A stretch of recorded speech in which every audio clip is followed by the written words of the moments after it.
Uniclac.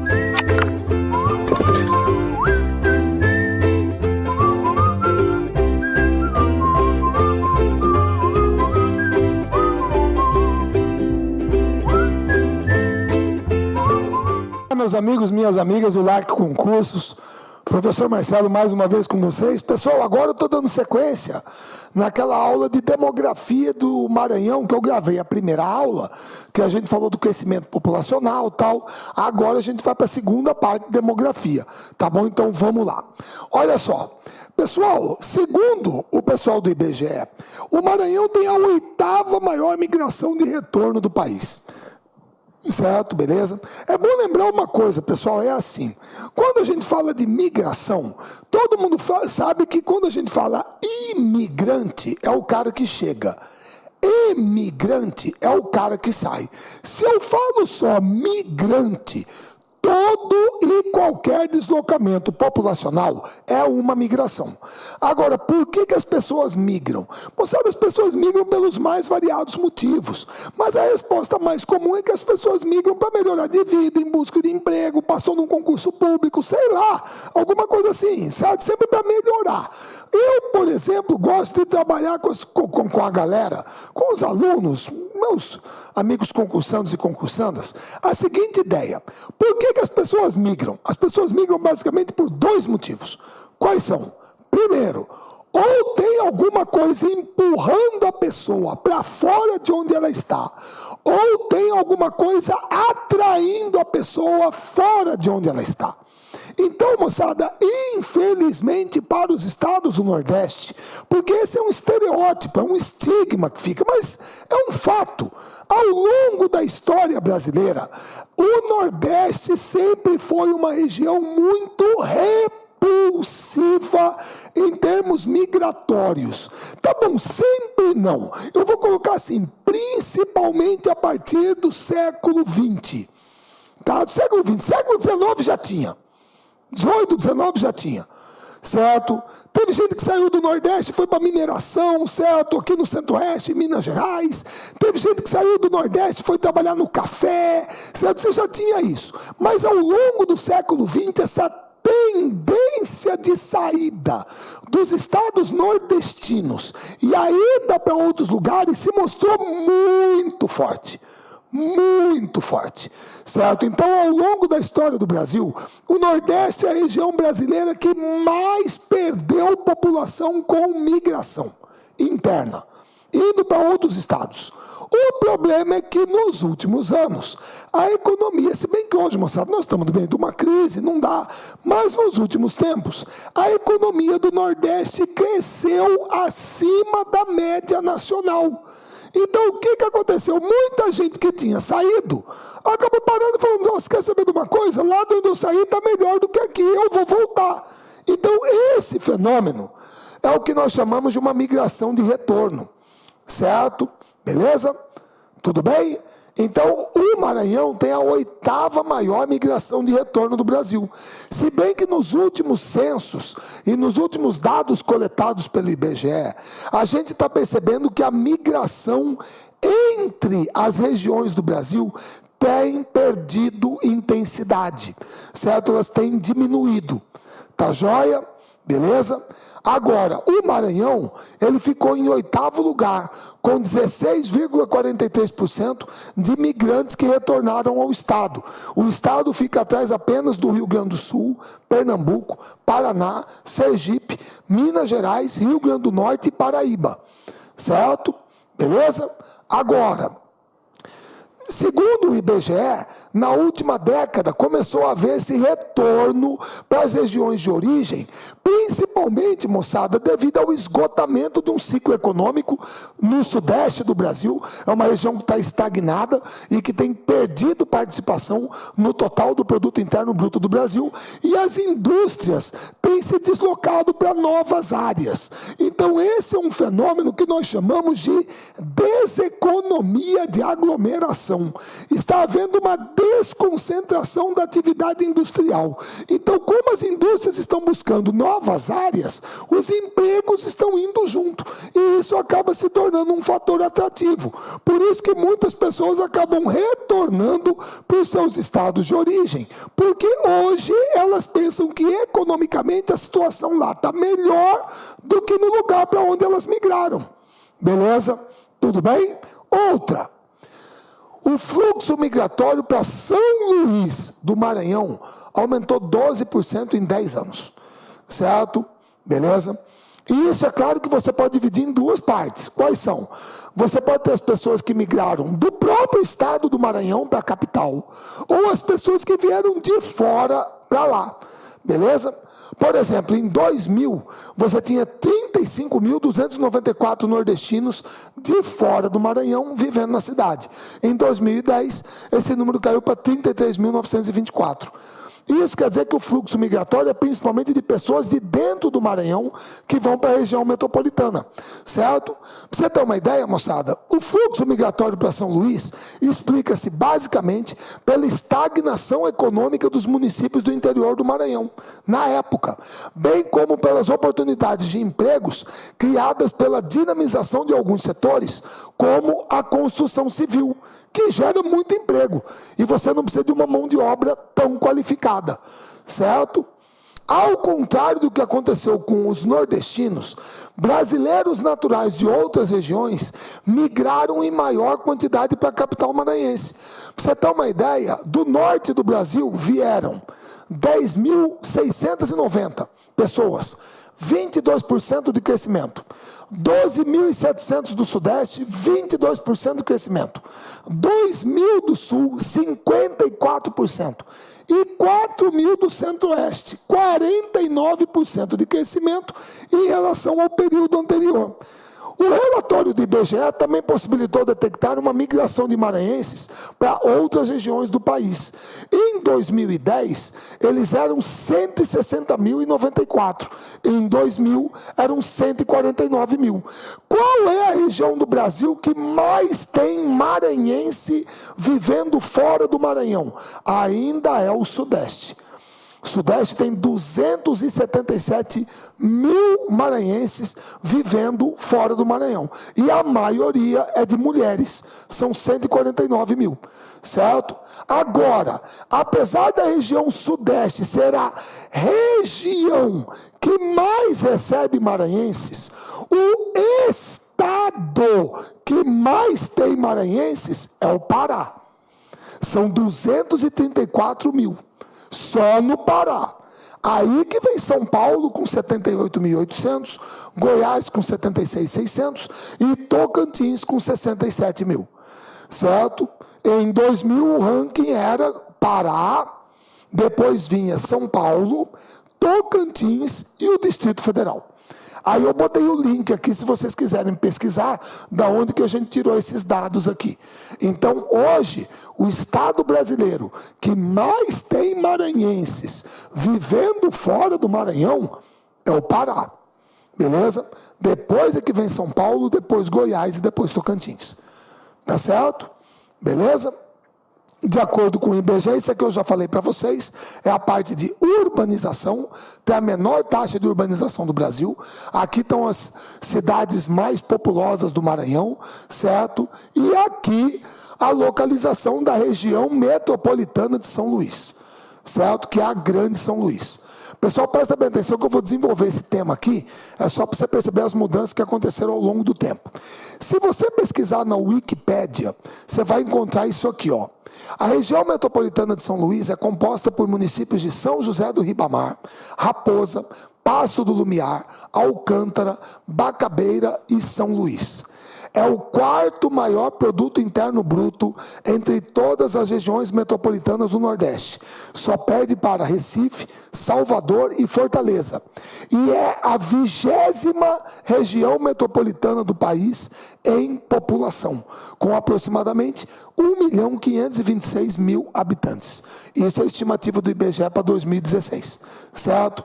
Se você pesquisar na Wikipédia, você vai... Claro que eu tive que pesquisar para dar aula de geografia do Maranhão, eu não moro no Maranhão, você vai encontrar isso aqui. certo? Foi criada por uma emenda constitucional número 42 de 2003, certo? Beleza? A Constituição do Estado do Maranhão. Está aqui a data de criação dela, 2 de dezembro de 2003. Número de municípios, 6. E as características geográficas. São 2.898 quilômetros quadrados, 1,5 milhão de habitantes, 526 habitantes por quilômetro quadrado.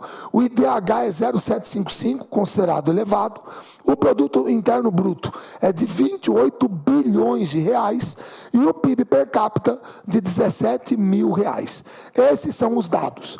E se você for buscar, está aqui, os municípios que fazem parte, beleza, tudo bem, a população, Marcelo, mas peraí, aí já teve mudança. Exato. Você está vendo aqui, ó, 1, 2, 3, 4, 5, 6, 7, 8.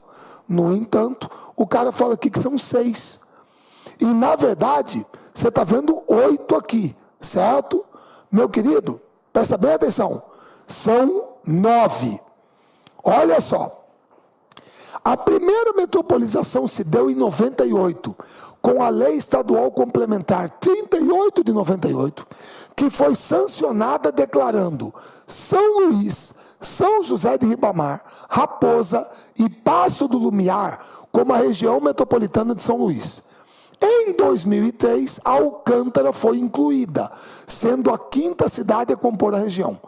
Porém, em 2013, as delimitações atuais da Grande São Luís foram sancionadas abrangendo mais 4 cidades, por meio da Lei Estadual Complementar 161 de 2013.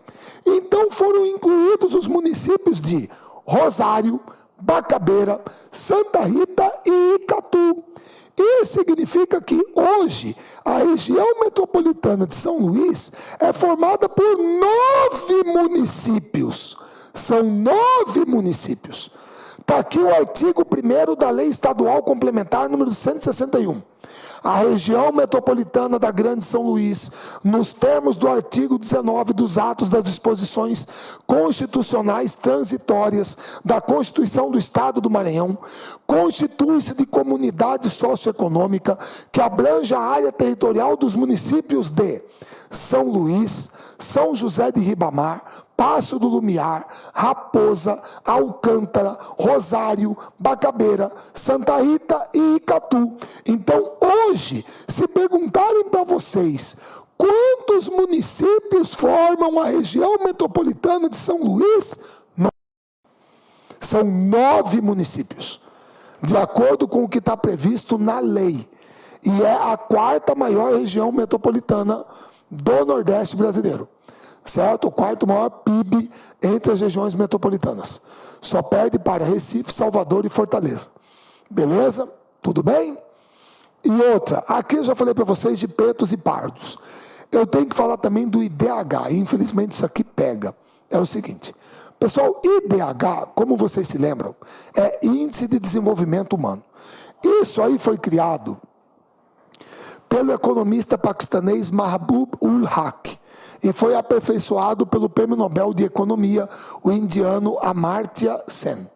Moçada, quem toma conta do IDH é o PNUD, Programa das Nações Unidas para o Desenvolvimento, certo?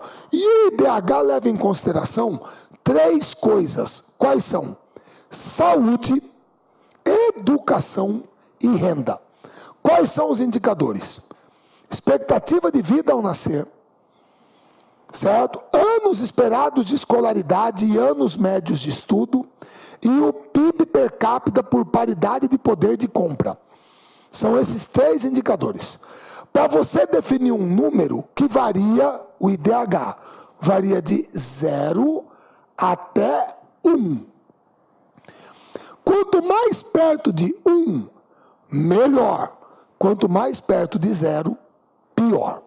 Pessoal, em 2009, nós aqui no Brasil, a gente soltou foguete. Ah, Marcelo, pelo amor de Deus, soltar foguete porque está na 75ª posição do ranking. Não, moçada, a gente comemorou, porque apesar da gente estar na 75ª posição, Naquele ano, 2009, o Brasil alcançou o patamar 0,813. E acima de 0,800, você era considerado um país de alto índice de desenvolvimento humano, alto IDH. Então, o Brasil entrou para o seleto grupo dos países acima de 0,813, de 0,800. Então, era um alto índice de desenvolvimento humano. O problema, moçada, é que, infelizmente, a alegria da turma dura pouco, né? Isso foi em 2009. Justamente em 2010, está aqui, ó, 2010. O pessoal do PNUD mudou a metodologia de cálculo do IDH. Está aqui, ó, uma nova metodologia de cálculo. E por essa nova metodologia de cálculo, o que aconteceu? O IDH do Brasil caiu para 0,755. A gente continuou na 75ª posição, mas o IDH caiu. Quer dizer, não é que o IDH caiu porque o Brasil piorou. Não, o IDH caiu porque a metodologia de cálculo mudou. Agora, você calcula expectativa de vida ao nascer, é a saúde, anos médios de estudo, anos esperados de escolaridade, a educação, e o PIB per capita por paridade de poder de compra. Então, com isso aqui, a metodologia mudando, o IDH do Brasil caiu. Só que aí a ONU também criou o seguinte: agora não são mais 3, agora são 4 faixas do IDH. Quais são? Os países que têm IDH acima de 0,800, 0,800 até 1, são países com muito alto índice de desenvolvimento humano, muito elevado IDH. Os países que têm entre 0,700 e 0,799 são países de alto índice de desenvolvimento humano, de elevado índice de desenvolvimento humano. É onde está o Brasil. Os países que têm de 0,555 a 0,699 são países de médio IDH.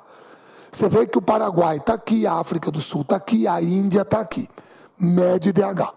E, finalmente, os países que têm abaixo de 0,555 são países de baixo índice de desenvolvimento humano. Pessoal, e aí não tem jeito. Aqui você está vendo o Haiti, que é a América, e o Afeganistão, que é a Ásia. Mas a maioria desses países são países da chamada África Negra ou África Subsaariana, que está abaixo do deserto do Saara. São os piores IDHs do planeta. O pior do mundo é o Níger, 0,348. Beleza? Vocês viram que o melhor é a Noruega, 0,944. Tudo bem? Agora, moçada, está aqui a posição do Brasil dentro da América Latina. Somos o 13º IDH. Beleza? Você está vendo que os únicos 2 países da América Latina que estão acima de 0,800 são Argentina e Chile. Só. Beleza? Aqui a divisão do IDH no mundo, aqui ó, muito alto, alto, médio, baixo. O Brasil é alto. Os que estão em azul escuro é muito alto. Esses mais clarinhos, aqui ó, principalmente a África, é baixo. Certo? Aqui é a curva de IDH no Brasil e no mundo. Você está percebendo que o Brasil está crescendo acima da média mundial. Essa aqui é a evolução do IDH no Brasil nos últimos anos. Beleza? E olha só o que era o Brasil em 1991, 2000 e 2010. Em 1991, 85,8% de todos os municípios brasileiros eram considerados de baixo índice de desenvolvimento humano. Pessoal, hoje é 0,57%. Você quer falar para mim o quê? Que piorou?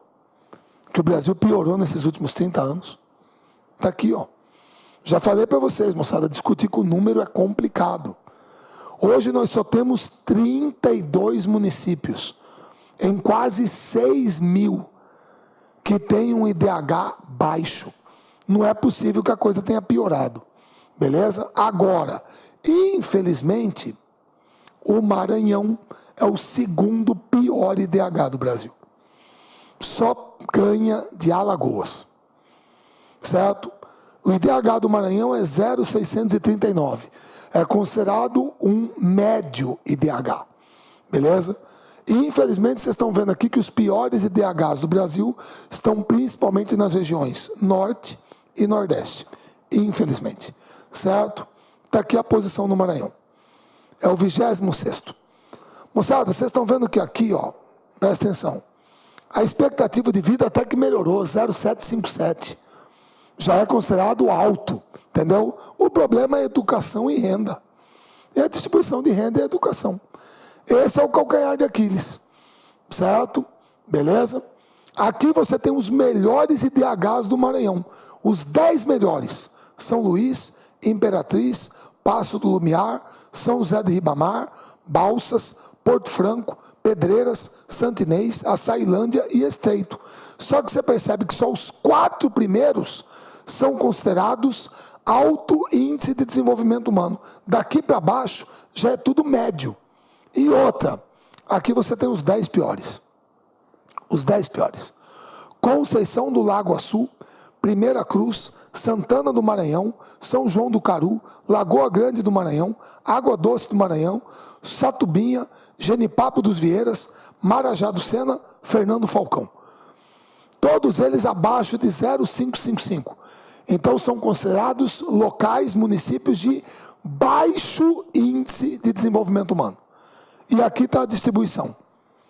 Certo? Beleza? Muito alto, nenhum município. Alto, 4. Médio, 55. Baixo, 154. Muito baixo, esses 4 aqui.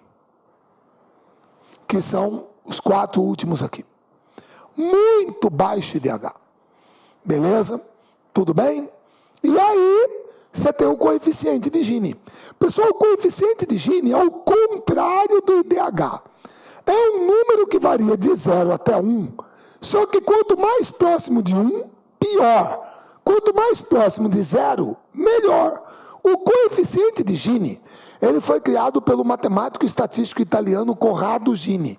E ele foi criado para medir a desigualdade na distribuição de renda. Então, quanto mais perto de 0 é melhor, porque se o coeficiente de Gini for 0, significa que todo mundo ganha a mesma coisa. Então, a desigualdade é 0. Agora, se o coeficiente de Gini for 1, significa que uma pessoa só tem toda a riqueza. O resto não tem nada. Vocês entenderam? Então, hoje, para você ter uma ideia, dá uma olhada aqui para você ver como é que é. Vamos pegar a Suécia. Vamos pegar os 10% mais pobres da Suécia. Moçada, os 10% mais pobres da Suécia ficam com aproximadamente 4% de toda a renda nacional, de toda a renda do país. E os 10% mais ricos ficam com 20%. Então, se os 10% mais ricos têm 20% e os 10% mais pobres têm 4%, quantas vezes os 10% mais ricos são mais ricos que os 10% mais pobres? 5 vezes. 5 vezes 4, 20. Eles são 5 vezes mais ricos. Agora, olha o Brasil. Os 10% mais pobres, 1% de toda a renda nacional. Os 10% mais ricos, 48%. Isso quer dizer que no Brasil, os 10% mais ricos são 48 vezes mais ricos que os 10% mais pobres. E aí que eu não entendo do que reclamam. Ficam batendo panela por causa do quê? É 48 vezes mais rico que os 10% mais pobres. E estão achando a vida ruim? Estão reclamando do quê? É por isso que a desigualdade no Brasil é uma coisa absurda. Você entendeu?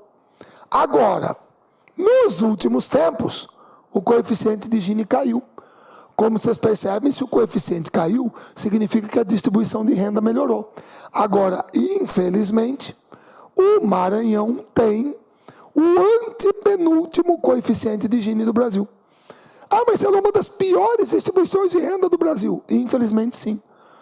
Certo? É um estado onde a renda é muito concentrada nas mãos de poucas pessoas. É muito concentrada. Isso é um histórico do Nordeste, pô.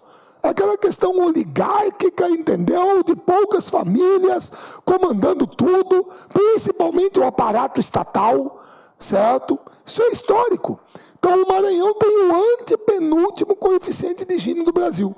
E eu coloquei isso aqui para vocês, tá? Lá vou eu. Perdão. Então, eu coloquei isso aqui para vocês, é a lista dos municípios maranhenses pelo coeficiente de Gini de 91, 2000 e 2010.